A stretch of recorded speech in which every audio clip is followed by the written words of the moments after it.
जय गुरुदेव। स्वामी जी महाराज की सुनाई कहानी। चारों तरफ गंदगी का साम्राज्य हो गया। एक साधु जी के दो शिष्य थे।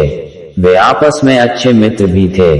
उन दोनों ने समाज सेवा करने की सोची। अतः गुरु जी से आज्ञा लेकर दोनों मित्र समाज सेवा के लिए निकल पड़े।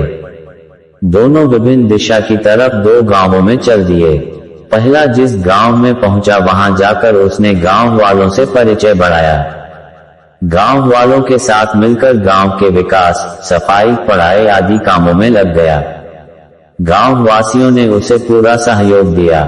थोड़े ही समय में गांव की काया पलट ही गई। दूसरी तरफ दूसरा शिष्य जिस गांव में गया वहां उसने भाषण देना शुरू किया। वह बाहें झाड़ता ऊंचे ऊंचे भाषण देता और गांव वासियों को उपदेश देता और स्वयं कुछ भी न करता। परिणाम ये हुआ, गांव के सभी लोग भाषण बाहें झाड़ झाड़ कर देने लगे। जो कुछ काम पहले होता भी था वह भी ठप पड़ गया। चारों तरफ गंदगी का साम्राज्य हो गया। कुछ समय बाद दोनों मिले और गुरु जी के दर्शन को आए। दोनों ने गुरु जी से प्रार्थना किया कि वे उनके कामों को चलकर देखें। गुरु जी ने उनकी प्रार्थना स्वीकार कर ली और वे अपने शिष्यों के साथ चल पड़े।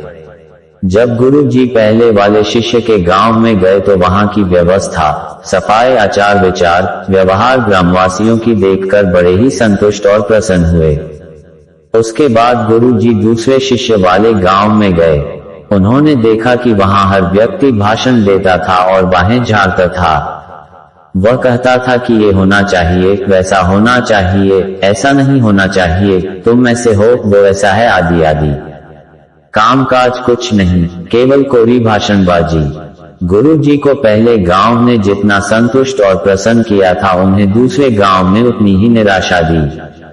स्वामी जी महाराज ने इस कहानी को सुनाते हुए सत्संगियों से कहा कि तुम काम करो, तुम्हारा काम घर घर पहुंच जाएगा तो नाम अपने आप ही हो जाएगा। खाली लंबे चौड़े भाषणों से कुछ होने वाला नहीं है।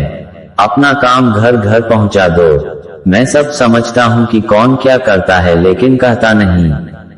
संगत बहुत बड़ी है, सब तरह के लोग हैं। अपने जुबान को, आंख को, कान को संभाल कर रखो। हर सत्संगी को चुस्त और चालाक रहना चाहिए और गुरु वचनों को याद करके अपनी रहनी गहनी की निरख परख करते रहना चाहिए।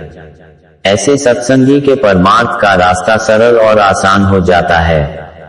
जय गुरुदेव।